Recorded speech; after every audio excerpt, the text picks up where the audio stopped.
Olá, amados irmãos em Cristo. Que a graça e a paz do nosso Senhor e Salvador Jesus Cristo esteja com todos. Como eu sempre falo, não existe nada melhor do que nós estarmos sob a graça do nosso Senhor e Salvador Jesus Cristo e, consequentemente, estarmos na paz. A paz que somente Ele dá, o mundo não dá. Sabe por quê? Porque a paz que Cristo nos dá, mesmo estando nós passando por dificuldades, nós estamos cantando e adorando a Deus, alegres, porque o Espírito Santo nos sustenta. O Espírito Santo que é o mesmo Espírito de Deus. Então, hoje, enquanto não aparece algo sobre arte ou sobre educação, vamos pregando a palavra de Deus, que é prioridade. Porque sem a palavra de Deus, nada de bom nós podemos fazer. Primeiro, nós temos que aprender com o autor e consumador de todas as coisas, com quem criou o mundo, com tudo que nele há, com o dono da vinha. É que nós temos que aprendermos a plantarmos a vinha, a cuidarmos da vinha, a colhermos os frutos da vinha, a semearmos as sementes para uma nova vinha. E hoje, Deus nos trouxe aqui em 1 aos Tessalonicenses, numa carta do apóstolo Paulo aos Tessalonicenses aí, 1 aos Tessalonicenses, capítulo 4, cujo título diz o seguinte: exortação à santidade, que nós precisamos caminhar, seguir as veredas da santidade, porque Jesus disse: sede santo, porque eu sou santo, não é?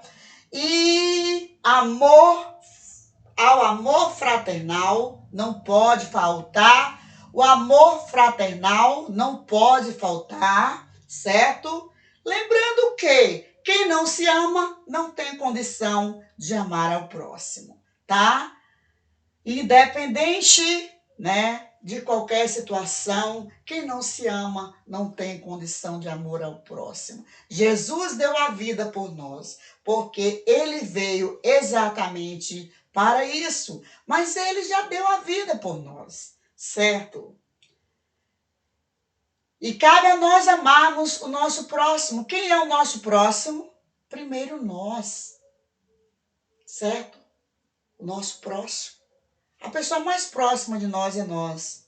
Se nós fizermos qualquer mal, a primeira pessoa a ser atingida somos nós, certo? Não é o nosso próximo. O nosso próximo será atingido depois de nós.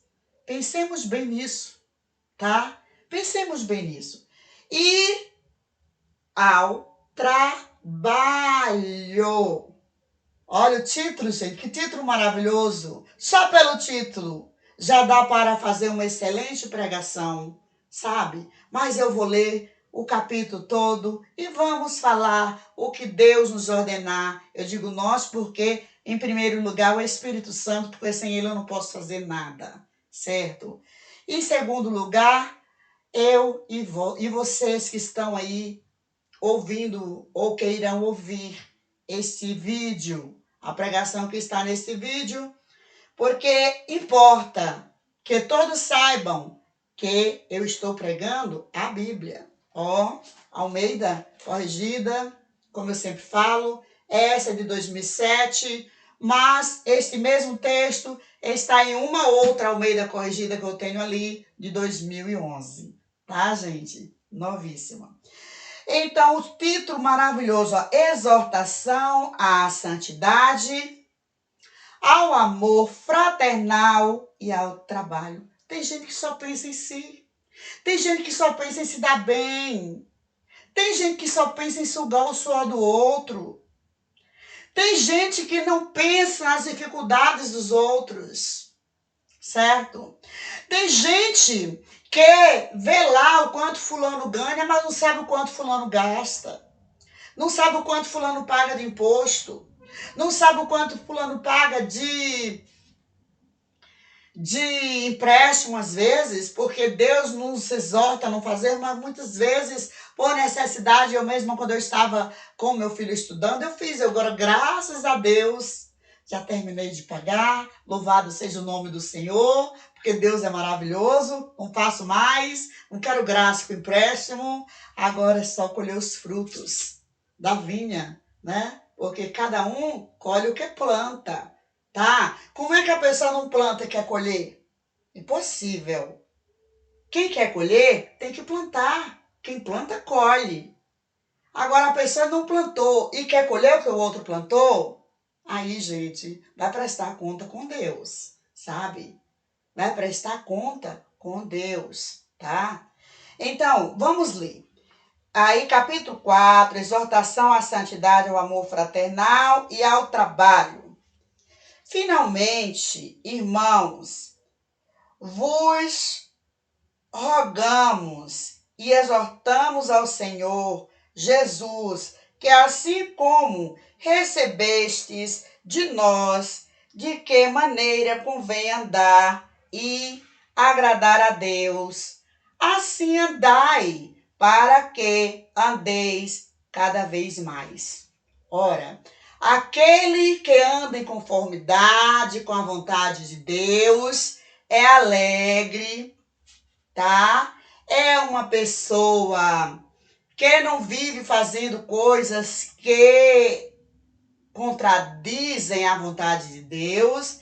É uma pessoa sempre pronta para o seu exercício aqui na terra, para o seu trabalho, não tem preguiça, porque nós sabemos quem é o pai da preguiça. Eu não vou falar, que eu não gosto de falar o nome dele, eu gosto de falar o nome de Jesus Cristo, de Deus, na pessoa de Jesus Cristo. Afinal, eu estou aqui para louvá-lo, para exaltá-lo, exaltar o nome dele, que é digno de toda honra e toda glória, certo? Então, o apóstolo Paulo diz aqui que vos rogamos, quando ele diz vos, rogamos, roga a vós. E ele inclui, ele diz nós porque ele está falando juntamente, em primeiro lugar, com o Espírito Santo de Deus, ainda que tenha mais alguém, que tivesse alguém mais próximo dele, porque o povo antigamente costumava ditar as cartas de outras pessoas escreverem. Ele sabia escrever muito bem. Claro, o apóstolo Paulo era doutorado na lei, só que o que ele aprendeu com Cristo é bem diferente do que ele aprendeu aos pés de Gamaliel. Aos pés de Gamaliel ele aprendeu a ler, aprendeu a falar bem, aprendeu a discursar, tá? Aprendeu a ter uma elocução, uma palavra eloquente. Só que o amor de Deus mesmo ele aprendeu, foi com a palavra de Deus, foi com o encontro, a partir do encontro que ele teve com o nosso Senhor e Salvador Jesus Cristo no caminho de Damasco. Porque o apóstolo Paulo, ele não esteve com Jesus em verbo de carne, certo? Quando Jesus partiu, foi que o apóstolo Paulo teve um encontro com ele no caminho de Damasco, quando ele estava vindo lá, quando estava perseguindo, estava ajudando a apedrejar Estevão, um grande homem de Deus, e ele estava indo para Damasco perseguir outros cristãos que estavam apregoando sobre a ressurreição de Cristo. Ali ele teve um encontro com Jesus, que Jesus disse: Saulo, Saulo, por que me persegues? Duro é recalcitar-te, acho que é isso mesmo, contra os arguilhões. Ele ia sofrer, sabe? Mesmo pregando a palavra, ele sabia disso, que ele iria pregar a palavra e iria ser bastante perseguido, porque ele perseguiu muito aos cristãos. Então Deus, quando arrebatou Paulo ao terceiro céu, ele disse a ele: a minha graça te basta. Porque ele sabia o que Paulo tinha feito e Paulo precisava passar por tudo aquilo onde ele andasse, ainda que muitas almas se rendessem aos pés do Senhor, ainda que muitas pessoas fossem curadas. Porque, gente, as curas através do Espírito Santo são justamente para que almas venham se render aos pés do Senhor, porque esse é o maior objetivo, é povoar o céu, o maior objetivo da evangelização. É ganhar almas para o reino de Deus, é transformar vidas de modo que elas venham a ganhar o reino de Deus. Esse é o maior objetivo, é a maior meta de um cristão que prega a palavra de Deus. Então ele diz aqui, exortamos-nos, Senhor, que assim como recebeste de nós, de que maneira convém andar, né? Andar, convém andar e agradar a Deus, assim andai, para que abundeis cada vez mais, abundeis em tudo de bom. O que é abundar? Ter fartura em tudo de bom, ter fartura na vida financeira, ser bem abençoado, ter fartura de sabedoria, que é o principal.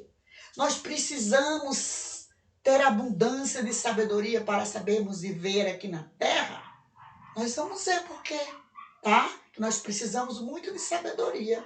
É a primeira parte onde nós precisamos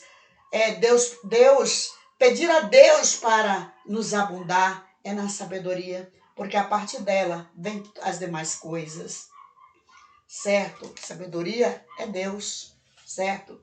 O 2 diz, porque vós bem sabeis que mandamentos vos temos dado pelo Senhor Jesus. Aquele povo de Tessalônica era um povo que já vinha sendo ademoestado, já vinha sendo ensinado sobre a palavra de Deus.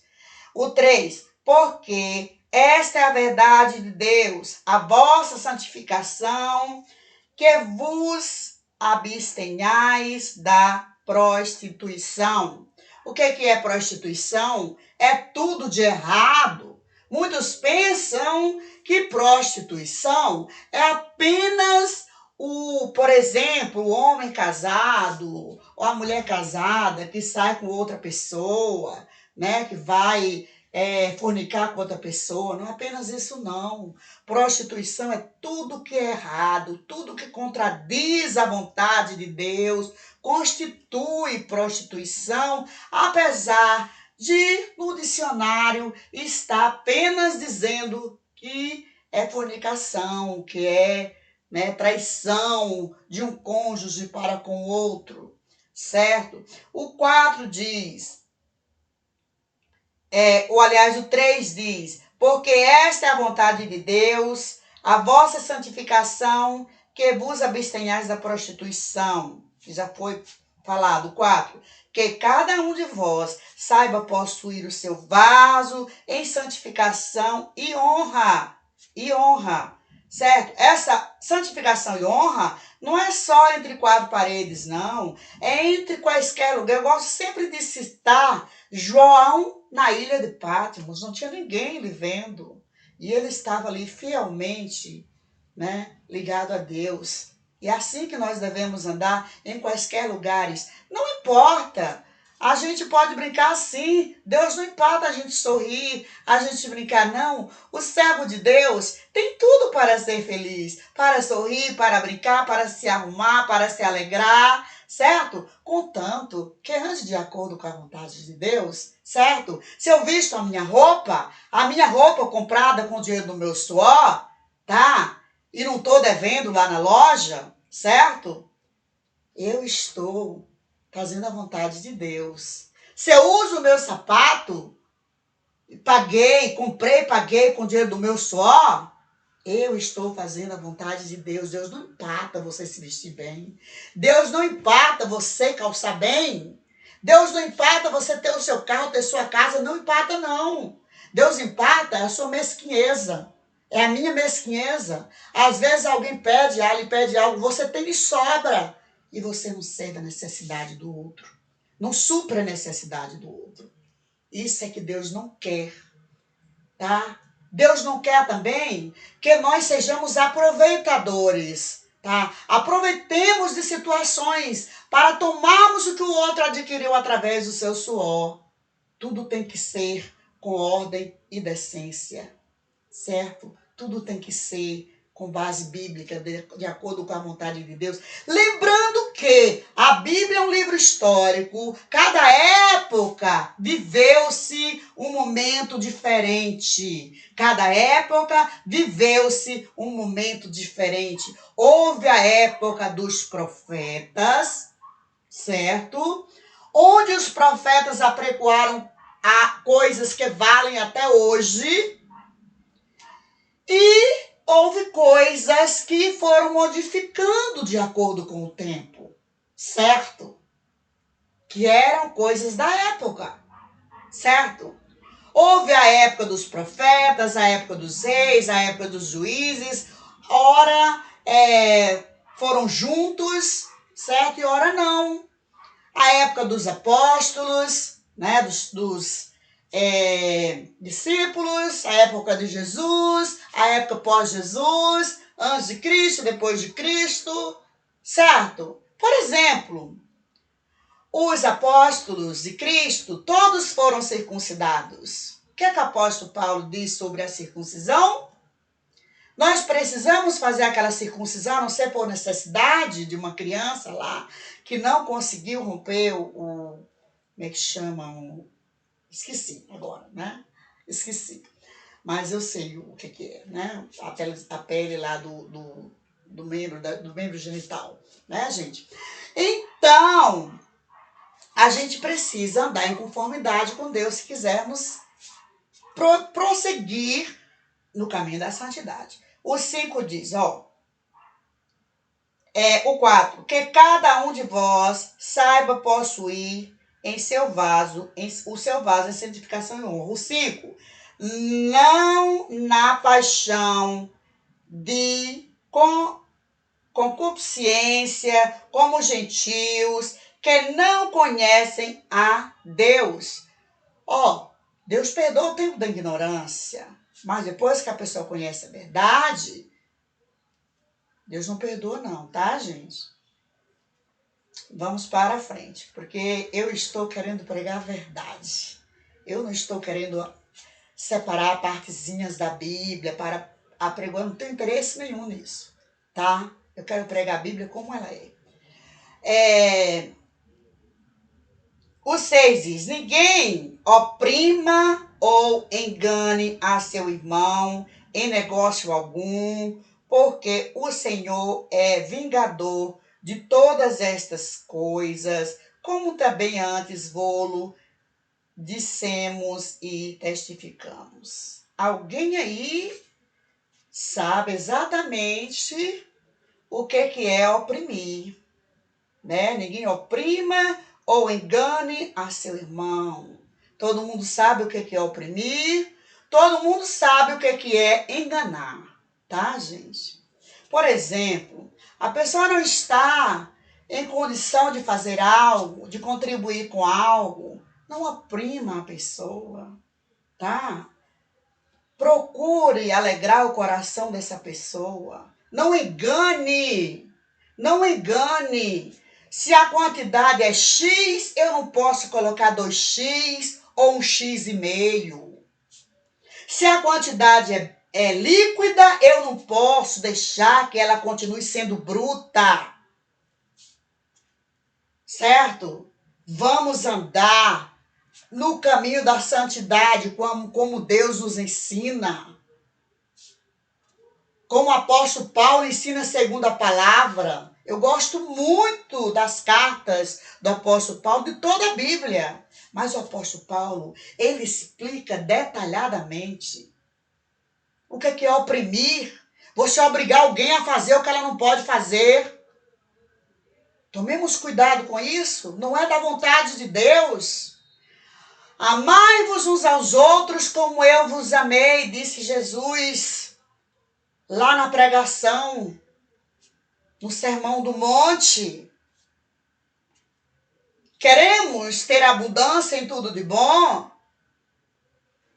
Procuremos andar em santidade. É impossível? É impossível? Muitas vezes sim, não é fácil, mas nós devemos buscar esse caminho. Nós estamos a caminho. Eu posso abrir a boca e dizer, eu sou santa, eu não erro nunca. Não, eu sou aprendiz de santificação. Eu estou aprendendo o caminho da santidade. Eu estou aprendendo a praticar a santidade. Temos que tomar cuidado com o que sai da nossa boca, porque a boca fala sobre aquilo cujo coração está cheio. Certo? Então, ninguém oprima ou engane o seu irmão em negócio algum. Comprou por um preço, quer vender pelo triplo do preço, o quádruplo do preço. Lucro. Não é tudo isso, não. A gente tem que tomar cuidado. A gente não deve querer viver nessa vida apenas só lucrando, não. O pouco com Deus é muito. Gente, quando eu comecei a trabalhar, eu ganhava por aula, hora aula, tá? E quando a secretária da escola, que a escola era particular, ia me pagar, ela dizia para mim assim, Ilza, é pouquinho, né? É pouquinho, nós sabemos que é pouco, porque a gente ganha por aula. E eu sempre, ela sempre sorria quando eu falava, professora, o pouco com Deus é muito. E hoje eu cheguei onde eu estou com muito esforço, gente. Não foi fácil chegar onde eu cheguei, não. Tem gente que quer chegar aonde qualquer pessoa chegou com muita dificuldade. Isso não é justo. Deus não aprova isso. Deus não aprova que pessoas queiram chegar onde outras chegaram com muita dificuldade, com muita luta. Ora, aqui exorta sobre a santificação, sobre o amor ao próximo, amor fraternal e sobre o trabalho. Como é que uma pessoa esforça tanto e outra quer lucrar muito mais do que ela? A gente precisa tomar cuidado. E a Bíblia é um livro de história que vem lá da época de Abraão, de Melquisedeque até os dias de hoje. Imaginemos-nos nós como levitas daquela época. Claro, nós éramos totalmente dependentes da igreja.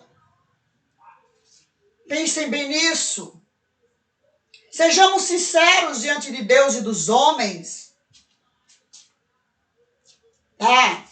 Deus não proíbe você ter sua casa boa, seu carro bom, você viajar para onde você quiser, contanto que seja com o seu suor, com o fruto do suor do seu rosto, e não do outro, que está batalhando, que está lutando, e às vezes não pode comprar nenhum móvel para dentro de sua casa, prestação. Cuidado, vigie-se para que Deus abunde a sua vida em tudo de bom. E a minha também, eu também preciso me cuidar. Porque eu estou aprendendo. E eu estou aprendendo aqui, ó. Porque aqui é a escola, tá? Que Paulo aprendeu a verdade. Não foi aos pés de Gamaliel que Paulo aprendeu a verdade, não. Ele aprendeu a verdade, foi aqui. E naquela época não havia ainda o Novo Testamento. Hoje ainda está fácil para nós, que é o Novo Testamento. Naquela época de Paulo, ele recebia de Deus. Não havia a Bíblia escrita. Não havia o que ele escreveu aqui. Tá? Havia só da época de Moisés para trás. Certo, gente? Simples assim. E o 5 diz, não na paixão da concupiscência, como os gentios que não conhecem a Deus. Como eu já falei, né? Aqui, segundo a vontade de Deus, Deus perdoa aqueles que estão lá fora, fazendo coisas que desagradam a Ele, mas que não tem noção. Como Zaqueu não tinha noção do que ele roubava, era um cidadão. Mateus, né? Era coletor de imposto, assim como Zaqueu. Eram pessoas da sociedade, certo? Contudo, eles sabiam que eles erravam, que eles roubavam das pessoas inocentemente, né? Sem saber do mal que estava lhes causando e causando às pessoas que com o suor do seu rosto ganhavam aquele dinheiro para o seu sustento. Tá, eles cobravam imposto e às vezes cobravam o dobro do que as pessoas deveriam pagar.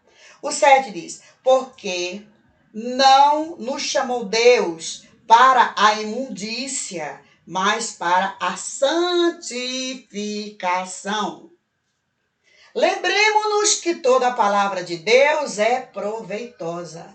Se nós pregarmos a Bíblia somente o que nos interessa, nós iremos estar formando seitas, falsas doutrinas. A Bíblia é toda proveitosa, desde Gênesis a Apocalipse. Certo? Levando em consideração as épocas, que a Bíblia é um livro de história verídica. Hoje eu estou vestida aqui como vestia as mulheres da época de Maria? Não, bem diferente, nem se compara. Então as épocas são diferentes. Os levitas, eles trabalhavam diretamente dentro do templo, tá? Não ganharam terras, certo? Era da tribo de Levi, não ganharam terra justamente para viverem sustentados pelas outras tribos. Depois veio a época dos apóstolos, né?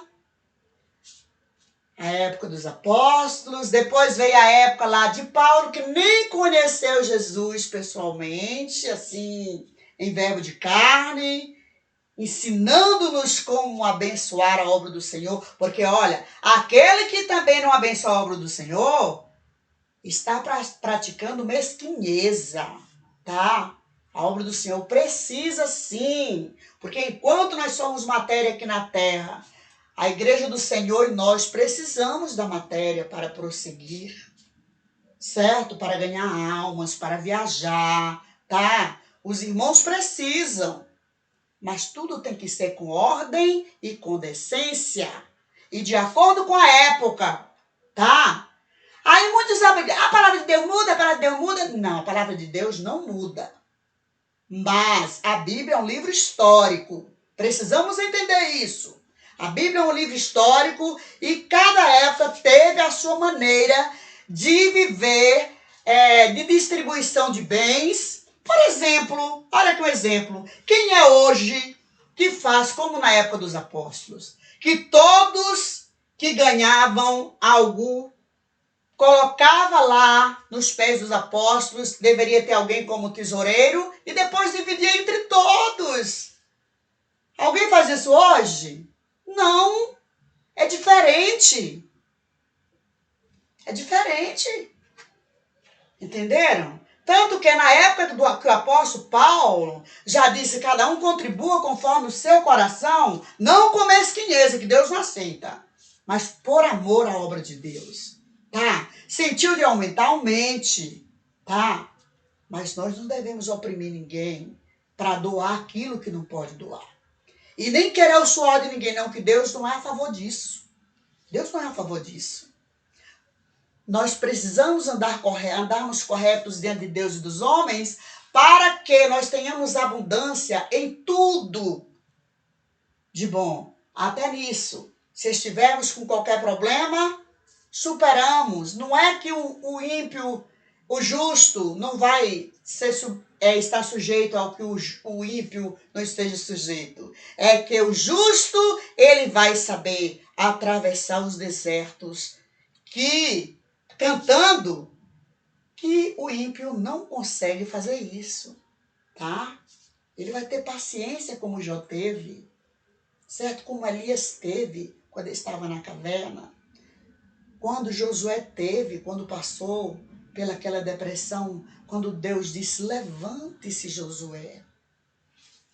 Então, vamos lá. Tem muita coisa para pregar aqui ainda.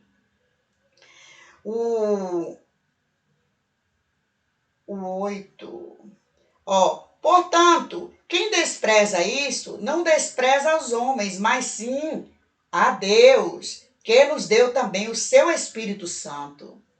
Quem despreza os ensinamentos que estão aqui, estão desprezando, não é o que eu estou pregando aqui agora, é a Deus. Porque aqui, foi o apóstolo Paulo, inspirado por Deus, numa carta, né? Primeiro aí aos Tessalonicenses, aos crentes de Tessalônica, tá, gente?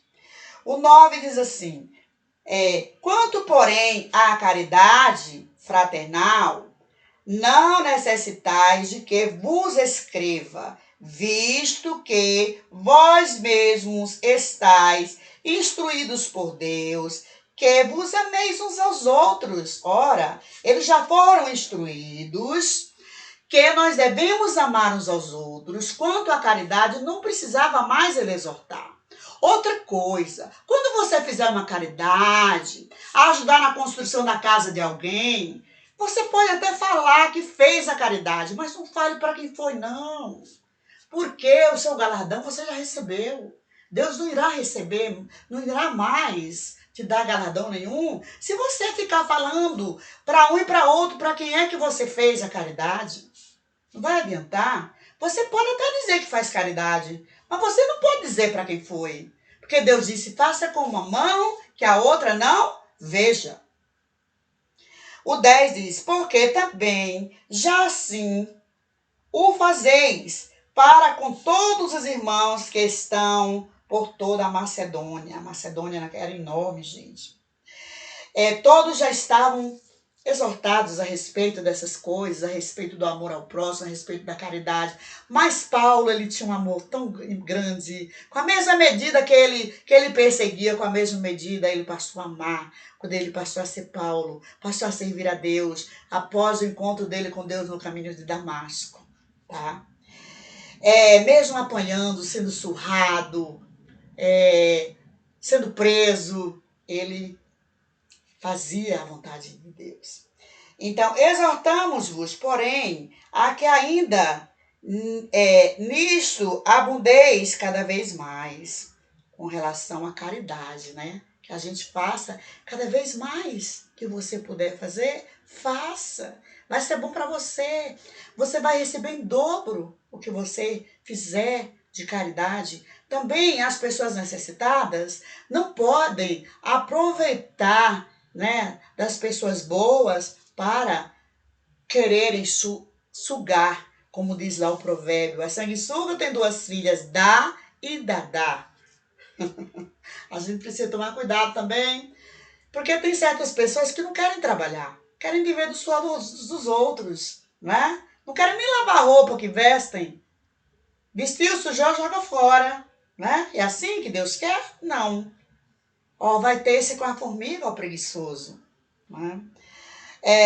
O 11. E preocupeis viver quietos e tratar dos vossos próprios negócios e trabalhar com vossas próprias mãos, como já vou-lo temos mandado. Apóstolo Paulo aqui, juntamente com o Espírito Santo, ou mais alguém que estava escrevendo a carta junto com ele, ele exorta os Tessalonicenses, né, a cuidar dos seus próprios negócios, com inteligência, com a sabedoria de Deus, com dedicação, com justiça, certo? Trabalhar com as vossas próprias mãos, como já vou-los tenho mandado. Tem gente que não quer trabalhar. Tem gente que quer viver bem, usufruindo do que é dos outros. Deus quer isso? Não. Deus não quer isso, não. Deus pede para a gente ajudar as pessoas, mas tudo tem limite. A gente não pode oprimir ninguém a doar aquilo que não pode doar, certo? Porque vai prestar conta com Deus, certo? O 12.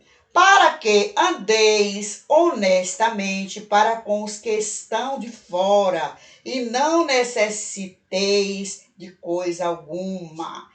Olha, andar honestamente para os que estão de fora é uma forma de evangelização. Muitas pessoas chegam para mim e dizem assim, eu queria ter muitos clientes como você. E eu fico muito feliz com isso, graças a Deus. Graças a Deus, porque quem tem pressa de pagar sou eu. Eu tenho muita pressa. Certa vez, gente, é coisa simples. Eu comprei um mel na mão de uma colega minha, né, que o esposo dela tem uma empresinha de mel, mel de abelha. E eu disse, se você passa em casa para pegar o dinheiro. Gente, 1 litro de mel. Todos os dias eu mandava recado para ela. Ela disse, ela foi minha aluna também, colega e foi minha aluna. Mais nunca eu vou lhe vender nada. Deus que me livre, você me botou doida para me pagar. Mas eu sou assim, gente, tá? Eu sou assim. É uma coisa minha mesmo. Quanto mais eu descartar a responsabilidade de cima de mim, melhor eu vivo. Bem assim é no meu trabalho, tá? No meu trabalho, quando encerro o ano, eu estou com tudo. Graças a Deus. Tudo em dias. O 12. Para que... já foi o 12, né? Agora, acerca da ressurreição. Agora aqui já vai ser acerca da ressurreição de Cristo. Não quero, porém, irmãos, que sejais ignorantes acerca dos que já dormem. Isso aqui é muito importante, tá, gente? Não quero, porém, irmãos, que sejais ignorantes acerca dos que já dormem, para que não vos entristeçais como os demais, que não têm esperança. A esperança gera fé, tá? E nós temos que ter fé, que assim como Jesus ressuscitou, um dia também nós iremos ressuscitar, tá? Porque é assim que a Bíblia ensina. E ninguém tem que estar preocupado com os entes queridos que já se foram, que dormem, esperando o juízo, né? O juízo final. Porque está com o Senhor, né? Ele é que vai decidir depois do dia do julgamento o destino de cada um, certo? Não nos pertence mais, não pertence mais a esta terra. Já pertencem a Deus o destino deles, certo? O 14 diz, porque se cremos que Jesus morreu e ressuscitou, assim também aos que em Jesus dormem, Deus os tornará a trazer com ele. Olha que promessa maravilhosa. Do mesmo jeito que Jesus ressuscitou, Deus irá trazer os que morreram com ele. E aos demais ainda terão uma chance, eu creio. Eu creio que ainda terão uma chance. Não sei explicar, porque Apocalipse eu preciso estudar muito, tá? Eu preciso estudar muito Apocalipse ainda. Eu só prego o que eu entendo, gente. O que eu estou entendendo. O 15 diz assim, dizemos-vos, pois, isto pela palavra do Senhor, que nós, os que ficamos vivos para a vinda do Senhor, não precederemos os que dormem. Quer dizer que os que ficarem serão arrebatados. Os que ficarem, quando Jesus vier, serão arrebatados. E os outros ressuscitarão para serem arrebatados também. Eu creio assim. Os outros ressuscitarão, né? E os que ficarem serão arrebatados. A igreja que ficar. O 16. Porque o mesmo Senhor descerá do céu com alarido e com voz de arcanjo, ou glória. E com voz de arcanjo, gente. O Senhor descerá do céu. Quem é esse Senhor? Jesus. Descerá como? Com voz de arcanjo. O Senhor descerá com voz de arcanjo. Deu para entender? Com voz de anjo. Né? E com a trombeta de Deus, e os que... Olha, gente, eu vou repetir para ninguém dizer que sou eu que estou falando. O 16 diz, porque o mesmo Senhor descerá do céu com alarido e com voz de arcanjo, quer dizer, semelhante à voz de arcanjo, e com a trombeta de Deus. E os que morreram em Cristo ressuscitarão primeiro. Oh, coisa linda que vai ser esse dia, gente. Não é momento para a gente ter medo, não, amados. É momento para nós nos alegrarmos. Não existe coisa melhor do que a volta do Senhor. Mas no dia que Ele quiser voltar, não somos nós que vamos determinar o dia. E nem ficar prevendo o dia, porque Ele mesmo disse, nem eu nem os anjos do céu sabem o dia e a hora. Então nós não podemos ficar anunciando. É tal dia, é tal ano? Não, de jeito nenhum. Nós devemos pregar a volta do Senhor, sim, mas o dia que Ele virá, não. Tá? O 17. Depois, nós os que ficarmos vivos, seremos arrebatados, juntamente com eles, nas nuvens, a encontrar o Senhor. Então aqui explica melhor ainda do que eu falei, gente. Depois nós, os que estivermos vivos, primeiro os que estão mortos ressuscitarão. Aí depois nós que estivermos vivos, se Jesus voltar e eu ou você estiver vivo, primeiro vão ressuscitar os mortos e depois vão subir todos juntos. A igreja do Senhor vai ser arrebatada em todos os cantos do mundo, gente. Não é a placa que vai, não. É a igreja do Senhor. Deus não é religião, não. A religião verdadeira é a nossa coligação com Deus. É estar pregando a palavra de Deus. É orar, tá? É temer ao Senhor. É não fazer coisas erradas. É isso que é a verdadeira religião. É obedecer ao Senhor. É não oprimir as pessoas, é não enganar as pessoas, é não judiar de ninguém, é não excluir ninguém, porque Deus não é Deus de exclusão, não é, tá? É não querer ser o dono da igreja do Senhor, porque já tem o nome do dono, tá? Então, o 18 diz, portanto, consolai-vos uns aos outros com estas palavras. Aquele que não souber, que fizer confusão, aquele que souber deve instruir ao outro. Antes de eu conhecer a verdade, eu ficava pensando de onde eu vim, para onde eu vou. Hoje eu não penso mais assim. Hoje eu não tenho mais essas preocupações. Mas ainda há pessoas que têm essas preocupações e nós precisamos exortá-las, como o apóstolo Paulo nos exorta. Aqui nesta palavra, nesta carta, 1 aos Tessalonicenses, capítulo 4. O 18 aí, para encerrar, diz assim, portanto, consolai-vos uns aos outros com estas palavras. Então, o apóstolo Paulo, gente, ele deixa tudo muito claro aqui sobre o amor fraternal, a santidade, a importância de trabalhar para conseguir o que quer, a importância de zelarmos uns aos outros, a importância de não oprimirmos ninguém e de não enganarmos a ninguém.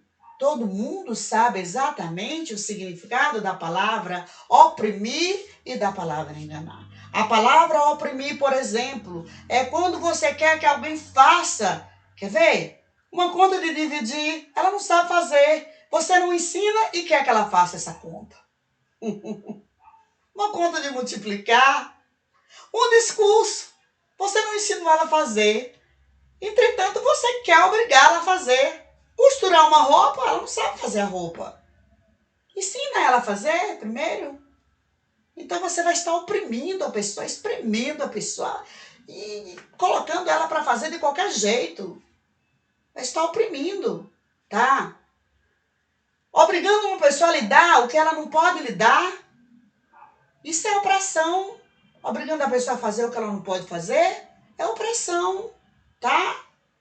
Agora, a outra parte lá é andar na justiça, tá? Andar na justiça, não querer passar a perna, como dizem aí o ditado, um no outro para lucrar.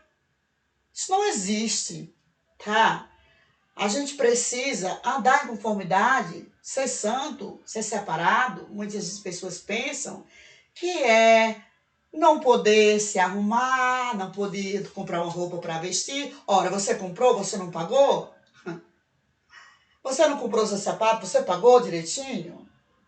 Você pagou a menos? Você roubou para poder ter? Não. Então é isso que Deus quer. Deus quer também que nós respeitemos a condição do outro. Se o outro não tem condição de ter o que nós temos, ao invés de nós criticarmos o outro, vamos ajudá-lo, né? É isso que Deus quer.